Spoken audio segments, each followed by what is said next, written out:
The Secret of Chimneys by Agatha Christie. Chapter 30. Anthony signs on for a new job. If you'll go on, gentlemen, I will follow you in a minute, said Anthony. He waited while the others filed out, and then turned to where Superintendent Battle was standing apparently absorbed in examining the paneling. Well, Battle, want to ask me something, don't you? Well, I do, sir, though I don't know how you knew I did. But I always marked you out as being especially quick in the uptake. I take it that the lady who is dead was the late Queen Variga. Quite right, Battle. It'll be hushed up, I hope. You can understand what I feel about family skeletons. Trust Mr. Lomax for that, sir. No one will ever know. That is, a lot of people will know, but it won't get about. Was that what you wanted to ask me about? No, sir. That was only in passing. I was curious to know just what made you drop your own name, if I'm not taking too much of a liberty. Not a bit of it, I'll tell you. I killed myself for the purest motives, Battle. My mother was English. I'd been educated in England, and I was far more interested in England than in Slovakia. And I felt an absolute fool knocking about the world with a comic opera title tacked on to me. You see, when I was very young, I had democratic ideas, believed in the purity of ideals and the equality of all men. I especially disbelieved in kings and princes. And since then? Asked Battle shrewdly. Oh, since then, I've traveled and seen the world. There's damn little equality going on, mind you. I still believe in democracy. But you've got to force it on people with a strong hand, ram it down their throats. Men don't want to be brothers. They may someday, but they don't now.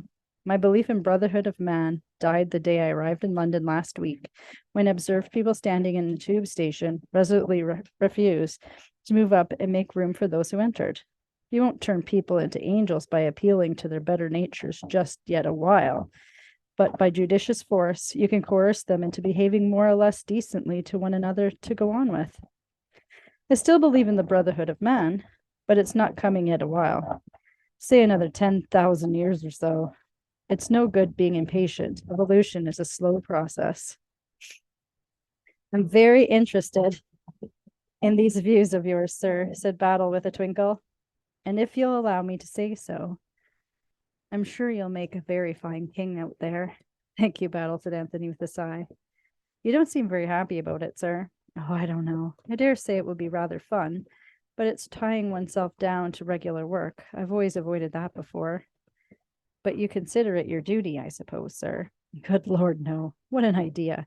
It's a woman. It's always a woman, Battle. I do more than a king for her sake. Quite so, sir.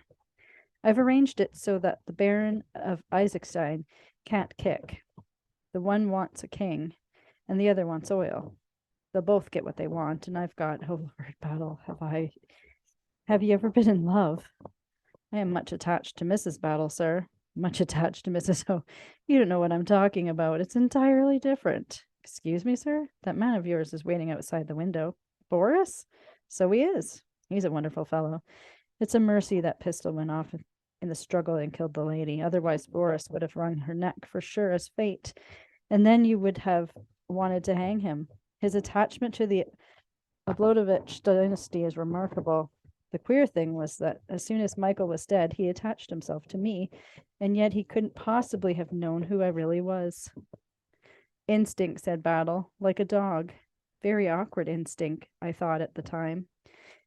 I was afraid it might give the show away to you. I suppose I'd better see what he wants. He went out through the window. Superintendent Battle, left alone, looked after him for a minute, then apparently addressed the paneling. He'll do, said Superintendent Battle. Outside, Boris explained himself. Master, he said, and led the way along the terrace. Anthony followed him, wondering what was forward. Presently, Boris stopped and pointed with his forefinger. It was moonlight, and in front of them was a stone seat on which sat two figures. He is a dog, said Anthony to himself, and what's more, a pointer. He strode forward. Boris melted into the shadows. The two figures rose to meet him. One of them was Virginia. The other, hello, Joe, said a well-remembered voice. This is a great girl of yours. Jimmy McGrath. By all that's wonderful, cried Anthony. How in the name of fortune did you get here? That trip of mine to the interior went foot. Then some Dagos came monkeying around, wanted to buy that manuscript off me. Next thing, I as near nothing, got a knife in the back one night. That made me think that I handed you out a bigger job than I knew. I thought you might need help, and I came along after you by the very next boat. Wasn't it splendid of him? Said Virginia. She squeezed Jimmy's arm. Why didn't you ever tell me how frighteningly nice he was? You are, Jimmy. You're a perfect dear. You two seem to be getting along all right, said Anthony. Sure thing, said Jimmy. I was snooping round for news of you when I connected with this dame. She wasn't at all what I thought she'd be. Some swell, haughty society lady that scared the life out of me. He told me all about the letters, said Virginia, and I feel almost ashamed not to have been in real trouble over them when he was such a knight-errant. If I'd known what you were like, said Jimmy gallantly, I'd not have given him the letters. I'd have brought them to you myself. Say, young man, is the fun really over? Is there nothing for me to do? By Jove, said Anthony, there is. Wait a minute. He disappeared into the house. In a minute or two, he returned with a paper package, which he cast into Jimmy's arms. Go round to the garage and help yourself to a likely-looking car. Beat it to London and deliver that parcel at 17 Everdene Square. That's Mr. Balderson's private address. In exchange, he'll hand you £1,000. What? It's not the memoirs? I understood they'd been burnt. What do you take me for? Demanded Anthony. You don't think I'd fall for a story like that, do you? I rang up the publishers at once, found out that the other was a fake call, and arranged accordingly. I made up a dummy package, as I'd been directed to do, but I put the real package in the manager's safe and handed over the dummy. The memoirs have never been out of my possession. Bully for you, my son, said Jimmy. Oh, Anthony, cried Virginia, you're not going to let them get published. I can't help myself. I can't let a pal like Jimmy down, but you needn't worry. I've had time to wade through them, and I see now why people always hit that bigwigs don't write their own reminiscences, but hire someone to do it for them. As a writer, Stilpage is an insufferable bore. He poses on about statecraft and doesn't go in for any racy or indiscreet anecdotes. His ruling passion of secrecy held strong to the end. There's not a word in the memoirs from beginning to end to flutter the susceptibilities of the most difficult politician. I rang up Balderson today and arranged with him that I'd deliver the manuscript tonight before midnight. But Jimmy can do his own dirty work now that he's here. I'm off, said Jimmy. I like the idea that £1,000 of that £1,000, especially when I'd made up my mind. It was down and out. Half a second, said Anthony. I've got a confession to make to you, Virginia. Something that everyone else knows, but that I haven't yet told you. I don't mind how many strange women you've loved, long as you don't tell me about any of them. Women? Said Anthony with a virtuous air. Women indeed. You asked James what kind of women I was going about with the last time he saw me. Frumps, said Jimmy solemnly. Utter frumps, not one a day under 45. Thank you, Jimmy, said Anthony. You're a true friend. No, it's much worse than that. I've deceived you as to my real name. Is it very dreadful? Said Virginia with interest. Isn't something like Pobbles, is it? Fancy being called Mrs. Pobbles. You're always thinking the worst of me.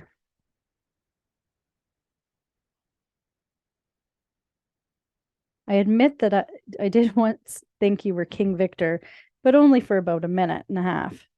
By the way, Jimmy, I've got a job for you. Gold prospecting in the rocky fastness of Slovakia. Is there gold there? Asked Jimmy eagerly. Sure to be, said Anthony. It's a wonderful country. So you're taking my advice and going there? Yes, said Anthony. Your advice was worth more than you know. Now for the confession. I wasn't changed at nurse or anything romantic like that, but nevertheless, I am really Prince Nicholas Oblivovich of Slovakia. Oh, Anthony, said Virginia, how perfectly screaming. And I've married you. What are you going to do about it? We'll go to Slovakia and pretend to be kings and queens. Jimmy McGrath once said that the average life of a king or a queen out there is under 4 years. I hope you don't mind. Mind? Cried Virginia. I shall love it. Isn't she great? Murmured Jimmy. Then discreetly he faded into the night. A few minutes later the sound of a car was heard. Nothing like letting a man do his own dirty work, said Anthony with satisfaction. Besides, I didn't know how else to get rid of him. since we were married, I've not had 1 minute alone with you. We'll have a lot of fun, said Virginia, teaching the brigands not to be brigands and the assassins not to assassinate, and generally improving the moral tone of the country. I like to hear these pure ideals, said Anthony. It makes me feel my sacrifice has not been in vain, said Virginia calmly. You'll enjoy being a king. It's in your blood, you know. You were brought up to the trade of royalty, and you've got a natural aptitude for it. Just like plumbers have a natural bent for plumbing. I never think they have, said Anthony, but damn it all. Don't let's waste time talking about plumbers. Do you know that at this very minute, I'm supposed to be deep in conference with Isaacstein and old Lollipop? They want to talk about oil. Oil, my God. They can just wait my kingly pleasure, Virginia. Do you remember my telling you once that I'd had a damned good try to make you care for me? I remember, said Virginia softly. But Superintendent Battle was looking out of the window. Well, he isn't now, said Anthony. He caught her suddenly to him, kissed her eyelids, her lips, the green gold of her hair. I do love you so, Virginia, she whispered. I do love you so.